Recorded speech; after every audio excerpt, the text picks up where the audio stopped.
Hi masters, Paramahamsa స్వాధ్యాయ ఛానల్కు స్వాగతం, సుస్వాగతం. ముందు ఎపిసోడ్లో యోగానంద గారు బాల్య జీవితము, తల్లిదండ్రుల గురించి తెలుసుకున్నాము. ఈ ఎపిసోడ్లో ఇంకా కొంచెం ఆయన బాల్య జీవితం గురించి, తల్లిదండ్రుల గురించి తెలుసుకుందాం మాస్టర్స్. వాళ్ళ నాన్నగారు ఒక అర్బన్ బ్యాంకును స్థాపించినప్పటికీ ఆ బ్యాంకుకు సంబంధించిన లాభాల గురించి ఆయన ఎప్పుడూ చర్చించలేదు. ఒక పౌరుడిగా తన విధి తాను చెయ్యాలి అని అనుకున్నారు అని తెలుసుకున్నాం కదా మాస్టర్స్. ఇంకా కొంచెం వివరం తెలుసుకుందాం వాళ్ళ నాన్నగారి గురించి. నాన్నగారు పదవీ విరమణ చేసిన చాలా సంవత్సరాలకి బెంగాల్ నాగపూర్ రైల్వే వాళ్ళ పుస్తకాల్ని తనిఖీ చేయడానికి ఇంగ్లాండ్ నుంచి ఒక అకౌంటెంట్ వచ్చాడు. అందులో ఒక విషయం గమనించి ఆయన ఆశ్చర్యపోయాడు. జరిగింది ఏమిటంటే, రైల్వే వారి దగ్గర నుంచి నాన్నగారికి బోనస్ రావాల్సి ఉంది. బకాయి పడ్డ బోనస్ కోసం ఆయన ఎన్నడూ దరఖాస్తు చేయనే లేదట.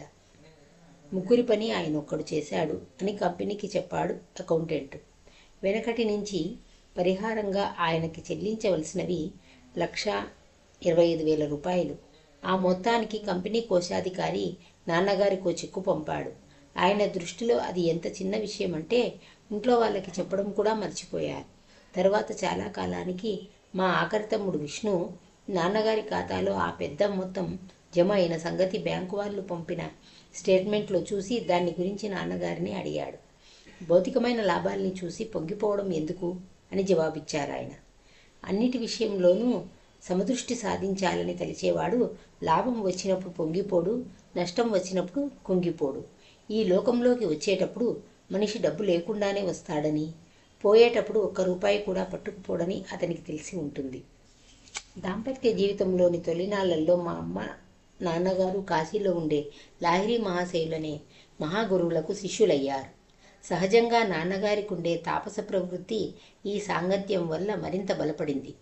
అమ్మ ఒకసారి పెద్దక్క రమకి ఒక గొప్ప విషయం చెప్పింది. మీ నాన్నగారు నేను భార్యాభర్తలుగా కలిసేది ఏడాదికి ఒక్కసారి మాత్రమే, పిల్లల కోసమని. నాన్నగారు లాహిరి మహాశయుల్ని మొట్టమొదట కలుసుకున్నది అవినాష్ బాబు అనే రైల్వే ఉద్యోగి ద్వారా.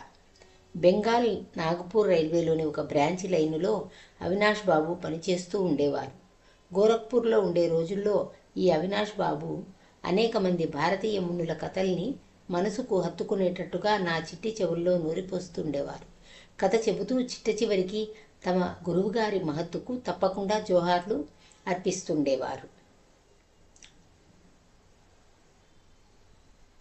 ఇది మాస్టర్స్ వాళ్ళ నాన్న ఎలా లాహిరి మహాశయుల్ని కలుసుకున్నారు, ఆయనకు ఉన్న డబ్బు పట్ల అవగాహన, ఆయన నిరాడంబరత్వం గురించి.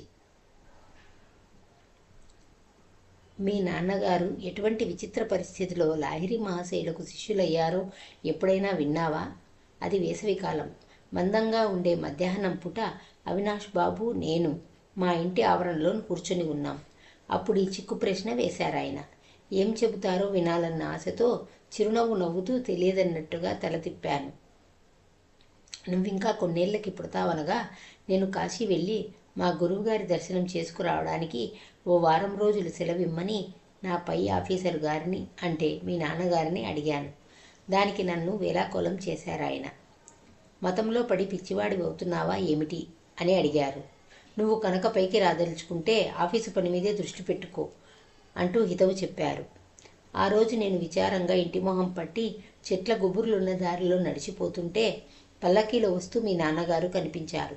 బంట్రోతుల్ని పల్లకీని వెనక్కి పంపించేసి ఆయన నాతో నడక సాగించారు. నన్ను ఓదార్చే ఉద్దేశంతో లౌకికంగా విజయం సాధించడానికి కృషి చేస్తే కలిగే లాభాలేమిటో చెప్పుకొచ్చారు. కానీ నేను దిగులు పడుతూనే ఉన్నాను. లాహిరి మహాశయ, మిమ్మల్ని చూడందే నేను బ్రతకలేను అంటూ మొరపెడుతూనే ఉంది నా గుండె అదే పనిగా. ప్రశాంతంగా ఉన్న ఒక పొలం చివరికి సాగింది మా దారి. అక్కడ ఉవ్వెత్తుగా లేచిన కిరటంలా పెరిగిన అడవిగడ్డికి కిరీటం పెట్టినట్టుగా మెరుస్తున్నాయి సాయంకాలం సూర్యకిరణాలు. అద్భుతమైన ఆ దృశ్య సౌందర్యానికి మేము ముగ్ధులమై నిలబడిపోయాం. ఇంతట్లో ఆ పొలంలో మాకు కొద్ది గజాల దూరంలోనే మా గురుదేవులు ప్రత్యక్షమయ్యారు. భగవతి బాబు, మీ కింద పనిచేసే ఉద్యోగి విషయంలో మీరు మరీ కఠినంగా ఉన్నారు అన్నారాయన. ఆశ్చర్యచకితులమై ఉన్న మా చెవుల్లో ఆయన కంఠస్వరమే మారుమోగింది. ఎంత విచిత్రంగా ప్రత్యక్షమయ్యారో అంత విచిత్రంగానూ అదృశ్యమయ్యారు. నేను మోకరిల్లి లాహిరి మహాశయ, లాహిరి మహాశయ అంటూ ఆశ్చర్యంతో ఆయన్ని స్మరించాను. మీ నాన్నగారు కొద్ది క్షణాల పాటు మాన్పడి నిశ్చేష్టులైపోయినారు. అవినాష్ బాబు, సెలవు నీకివ్వడమే కాదు, నాకు కూడా నేను ఇచ్చుకుంటాను. రేపే బయలుదేరి కాశీ వెళ్దాం. నీ తరపున చెప్పడం కోసం తమ సంకల్ప శక్తి వల్ల ఇక్కడ ప్రత్యక్షం కాగలిగిన మహాగురువులు లాహిరి మహాశయుల్ని గురించి నేను తప్పకుండా తెలుసుకోవాలి. మా ఆవిడ్ని కూడా తీసుకువెళ్ళి తమ ఆధ్యాత్మిక పంథాను అనుసరించడానికి మాకు దీక్ష ఇమ్మని ఆయన్ని అడుగుతాను. ఆయన దగ్గరికి తీసుకువెళ్తావా? తప్పకుండా. నా ప్రార్థన అద్భుతంగా ఫలించినందుకు, పరిస్థితులు తొందరగా నాకు అనుకూలంగా మారినందుకు ఆనందంలో మునిగిపోయాను. మర్నాడు సాయంకాలం మీ అమ్మగారు, నాన్నగారు, నేను కాశీ వెళ్ళడానికి బండి ఎక్కాం. ఆ మర్నాడు అక్కడికి చేరగానే కొంత దూరం గుర్రబండి మీద వెళ్ళి తర్వాత సన్నటి సందుల గుండా నడిచి ఏకాంతంగా ఉన్న ఇంటిని చేరుకున్నాం. గురువుగారు కూర్చుని చిన్న గదిలోకి ప్రవేశించాం. అలవాటుగా ఆయన పద్మాసనంలో స్థిరంగా కూర్చుని ఉన్నారు. వారి ముందు ప్రణమిల్లాం. గుచ్చి చూసే తమ కళ్ళని మిలమిల్లాడించి మీ నాన్నగారి మీద చూపు నిలిపారు. భగవతి బాబు, మీ కింద పనిచేసే ఉద్యోగి విషయంలో మీరు మరీ కఠినంగా ఉన్నారు. 2 రోజుల కిందట గడ్డిబీడులో ప్రత్యక్షమైనప్పుడు అన్న మాటలే ఇప్పుడు కూడా ఆయన అన్నారు. ఆ తర్వాత అవినాష్ బాబు, నా దగ్గరికి రావడానికి మీరు అనుమతించినందుకు, అతనితో పాటు మీరు మీ భార్య కూడా వచ్చినందుకు చాలా సంతోషం అని కూడా అన్నారు. మీ తల్లిదండ్రులకు ఆయన క్రియాయోగం అనే ఆధ్యాత్మిక సాధనను ఉపదేశించి ఆనందపరిచారు. చిరస్మరణీయమైన ఆ దివ్యదర్శనపు రోజు నుండి సహశిష్యులమైన మీ నాన్నగారు నేను ఆప్తమిత్రుల్లా ఉంటున్నాం. నీ పుట్టుక విషయంలో లాహిరి మహాశయులు గాఢమైన ఆసక్తి చూపించారు. నీ జీవితం ఆయనతో తప్పకుండా ముడిపడి ఉండాలి. మహాగురువుల ఆశీస్సు ఎన్నటికీ వృధా కాదు. ఇది మాస్టర్స్ యోగానంద గారి వారి తండ్రి గారు అవినాష్ బాబు అనే వారి సహోద్యోగి ద్వారా లాహిరి మహాశయుల్ని కలుసుకొని క్రియాయోగ దీక్షను తీసుకున్నారు అని, అప్పుడే అంత చిన్నతనంలోనే ఆయన ఆశీస్సులు నీకు కూడా ఉన్నాయి, నీ పుట్టుక గురించి ఆయన ఆసక్తి చూపించినారు అని అవినాష్ బాబు యోగానంద గారికి చెప్తున్నారు. నేను ఈ ప్రపంచంలో అడుగుపెట్టిన కొద్ది కాలానికే లాహిరి మహాశయులు తనువు చాలించారు. ఆయన ఫోటో ఒకటి అందంగా అలంకరించిన చట్రంలో మా ఇంట్లో ఉండేది. ఆఫీసు వాళ్ళు చేసే బదిలీల వల్ల మా నాన్నగారు తిరిగిన ఊళ్ళల్లో అల్లా ఆయన ఫోటో మా పూజా మందిరానికి వన్నె తెస్తుండేది. అమ్మ, నేను అనేక రోజులు ప్రొద్దుట సాయంత్రము తాత్కాలికంగా ఏర్పాటు చేసుకున్న మందిరం దగ్గర ధ్యానం చేస్తూ కూర్చునేవాళ్ళం.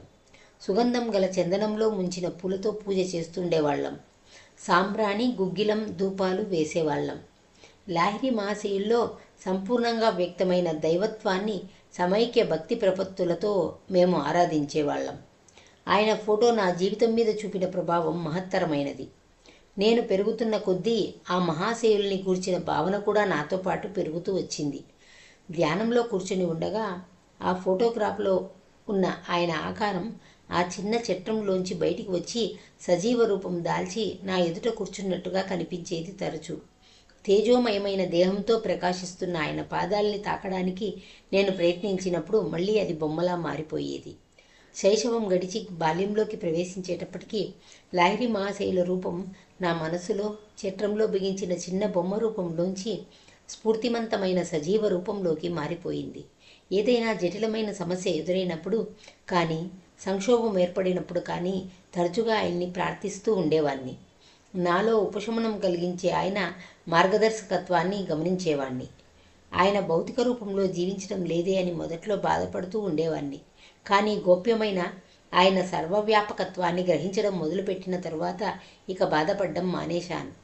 తమను చూడాలని అతిగా ఆదుర్దాపడే శిష్యులకు ఆయన రక్త మాంసాలతో నిండిన దేహాన్ని చూడ్డానికి ఎందుకు రావడం, నేను మీ కూటస్థ శ్రేణిలోనే ఎప్పుడూ ఉండగా అని రాస్తుండేవారట. నాకు 8 ఏళ్ల వయసున్నప్పుడు లాహిరి మహాశయుల ఫోటో మూలంగా అద్భుతంగా స్వస్థత చేకూరే భాగ్యం కలిగింది.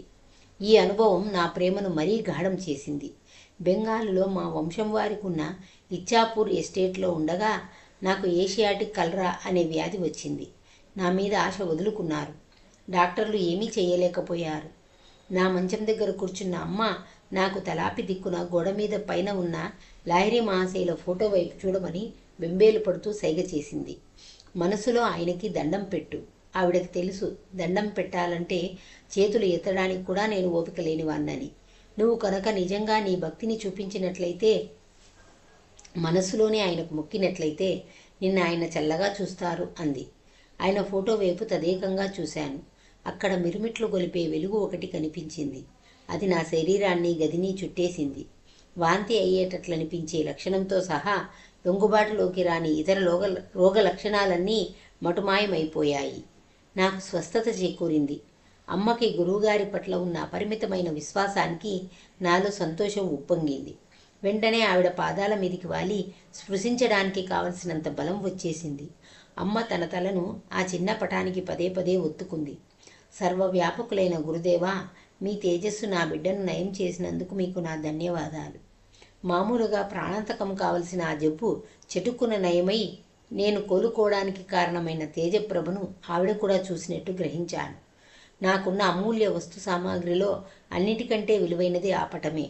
లాహిరి మహాశయులు స్వయంగా ఇచ్చిన ఈ ఫోటో పవిత్రమైన స్పందనల్ని ప్రసరిస్తుంది. ఈ ఫోటో పుట్టుకకు వెనుక అద్భుతమైన కథ ఒకటి ఉంది. దీన్ని మా నాన్నగారి సహశిష్యులైన కాళీకుమార్ రాయ్ గారు చెప్పగా విన్నాను. ఫోటోలో పడ్డమంటే మహాశయులకు కిట్టేది కాదు.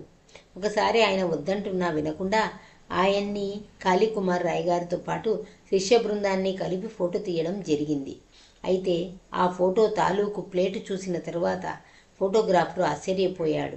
శిష్యులందరి బొమ్మలు స్పష్టంగా వచ్చాయి. కానీ లాహిరి మహాశయుల రూపురేఖలు ఉండవలసిన స్థానంలో ఖాళీ తప్ప మరేమీ కనిపించలేదు. ఈ అద్భుత విషయాన్ని గురించి విరివిగా చెప్పుకొన్నారు.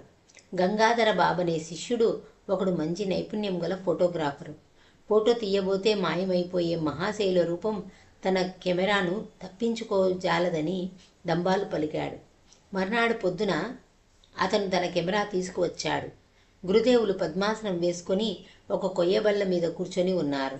ఆయన వెనకాల ఒక తెర వేలాడుతోంది. అప్పుడు అతను తను తలపెట్టిన పని నెరవేరడానికి అన్ని జాగ్రత్తలు తీసుకొని ఆబగా 12 ఫోటోలు తీశాడు. అయినా తరువాత చూస్తే ప్రతి ప్లేటు మీద కనిపించేదేమిటి? కొయ్యబల్ల, వెనకాల తెరాను. అంటే మహాశైల ఆకారం మాత్రం అయిపులేదు. గంగాధర బాబుకి కళ్ళ వెంట నీళ్లు వచ్చేశాయి. గర్వం పటాపంచలైంది. మళ్ళీ గురువుగారి దగ్గరికి పరిగెత్తాడు. ఎన్నో గంటలు గడిస్తే కానీ మహాశయులు మౌనం వీడలేదు. తరువాత భావగర్భితంగా ఈ వ్యాఖ్య చేశారు. నేను ఆత్మస్వరూపుణ్ణి. సర్వవ్యాప్తమైన అగోచర శక్తిని నీ కెమెరా ఫోటో తీయగలదా? తీయలేదని తెలుసుకున్నానండి. కానీ స్వామి, మీ శరీరాలయం ఫోటో ఒకటి కావాలని భక్తితో కోరుతున్నాను. ఇంతవరకు నా దృష్టి సంకుచితంగా ఉంటూ వచ్చింది. ఆత్మశక్తి మీలో సంపూర్ణంగా ఉంటుందన్న సంగతి ఈనాటి వరకు గ్రహించలేకపోయాను. అయితే రేపు పొద్దున్నే రా, ఫోటో తీసుకుందువు గాని అన్నారు మహాశయులు. ఫోటోగ్రాఫరు మళ్ళీ ఫోకస్ చేశాడు. కంటికి కనిపించకపోవడమని చిత్రమైన ముసుగులో మరుగుపడకుండానే ఈసారి ఆయన పవిత్ర రూపం స్పష్టంగా ఫోటోలో పడింది. ఆ మహాయోగి మరొక ఫోటో ఎప్పుడూ తీయించుకోలేదు. ఆయన ఇంకో ఫోటో ఏదీ నేను చూడలేదు. ఆ ఫోటోగ్రాఫే ఈ పుస్తకంలో అచ్చువేయడం జరిగింది. విశ్వజనీనమైన రూపంలో ఉండే లాహిరి మహాశయుల సుందరమైన ఆకృతి చూస్తే ఆయన ఏ జాతి వారో వెంటనే తెలియదు. దైవ సంసర్గం వల్ల కలిగిన ఆనందం నిగూఢమైన ఆయన చిరునవ్వులో కొద్దిగా వ్యక్తమవుతోంది. అరవిచ్చిన ఆయన కన్నులు బయటి ప్రపంచం పట్ల ఆయనకు నామమాత్రమైన ఆసక్తి మాత్రమే ఉన్నట్టుగా తెలుపుతున్నాయి. అవి సగం మూసుకొని ఉండడంలో, ఆంతరికమైన ఆనందంలో మునిగి ఉండటాన్ని సూచిస్తాయి. జిజ్ఞాసులు చాలామంది ఆయన ఔదార్యాన్ని ఆశించి వచ్చేవారు. లౌకికమైన క్షుద్ర ప్రలోభాలకు లొంగని ఆయనకు వాళ్ళ ఆధ్యాత్మిక సమస్యలు సంపూర్తిగా అన్ని సమయాల్లోనూ తెలిసే ఉండేవి. గురుదేవుల పటానికి ఉన్న మహిమ ద్వారా స్వస్థత చేకూరిన కొన్నాళ్లకు నాకు స్ఫూర్తిమంతమైన ఆధ్యాత్మిక దర్శనం ఒకటి కలిగింది. ఒకనాడు ఉదయం నేను పక్క మీద కూర్చొని స్వాప్నిక చింతనలో మునిగిపోయాను. కళ్ళు మూసుకొని ఉన్నప్పుడుండే చీకటికి వెనకాల ఉన్నది ఏమిటి అంటూ లోతులు తెరిచే ఈ ఆలోచన నా మనసులోకి చొరబడింది.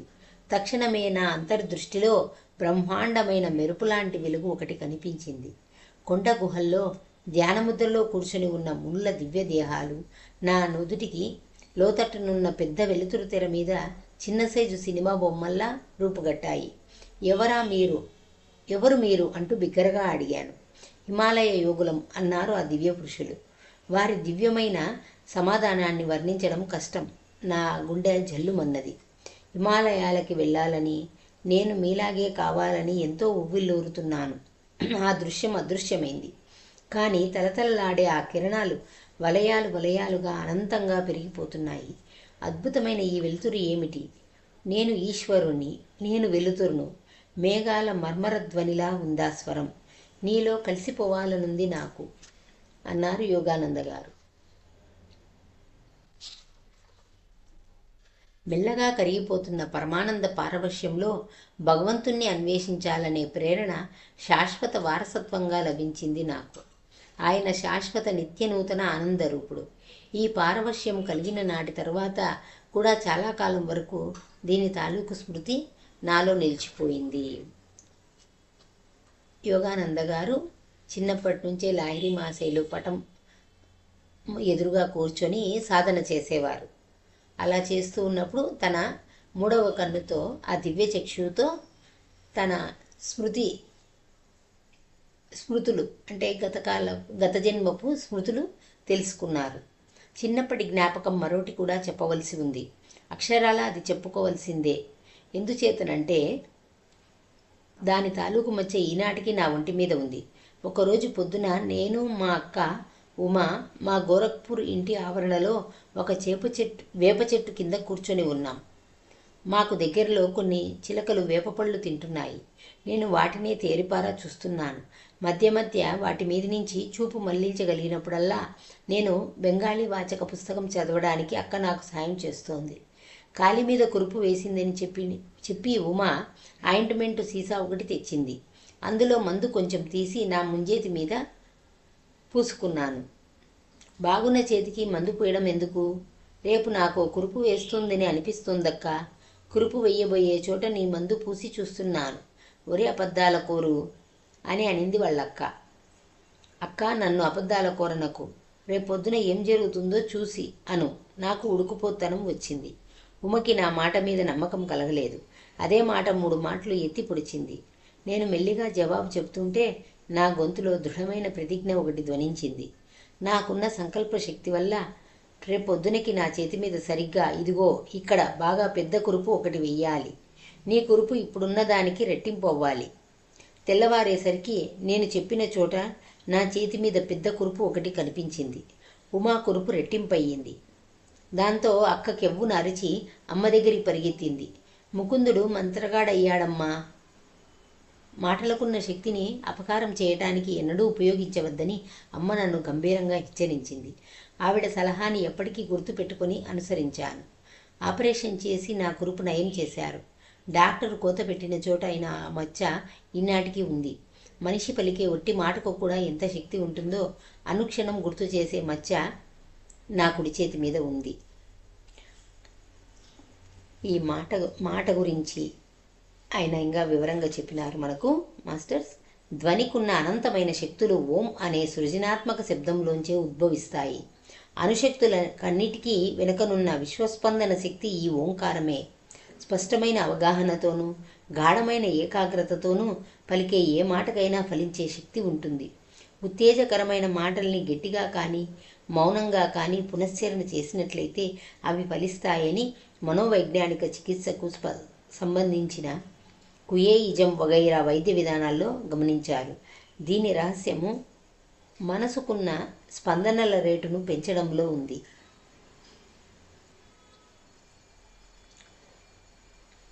మా కుటుంబం పంజాబ్లో ఉన్న లాహోరుకు మారింది.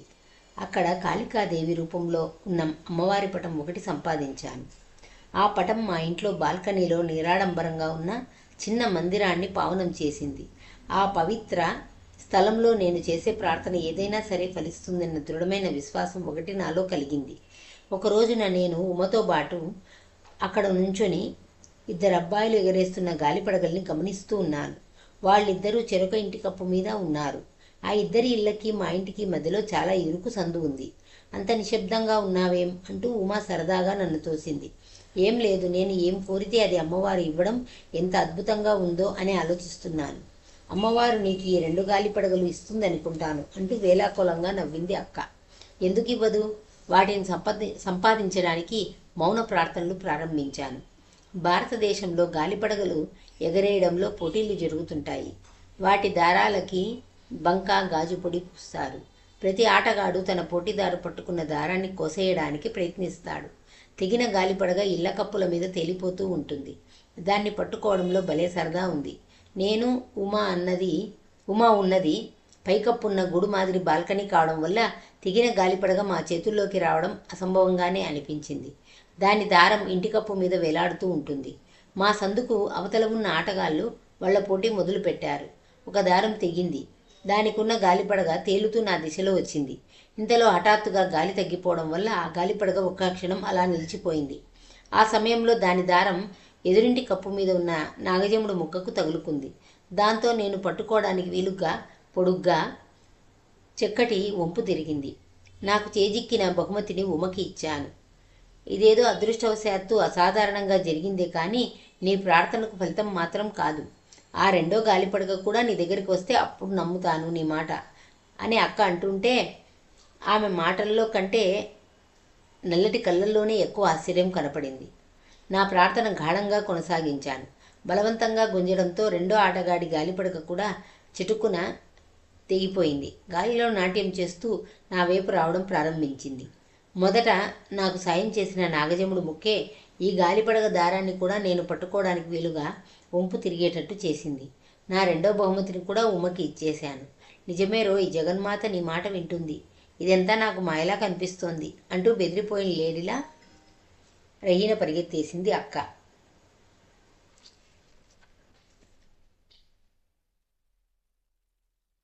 ఇది మాస్టర్స్ యోగానంద గారి బాల్య జీవితం, వాళ్ళ తల్లిదండ్రులు, వారి కుటుంబం గురించి.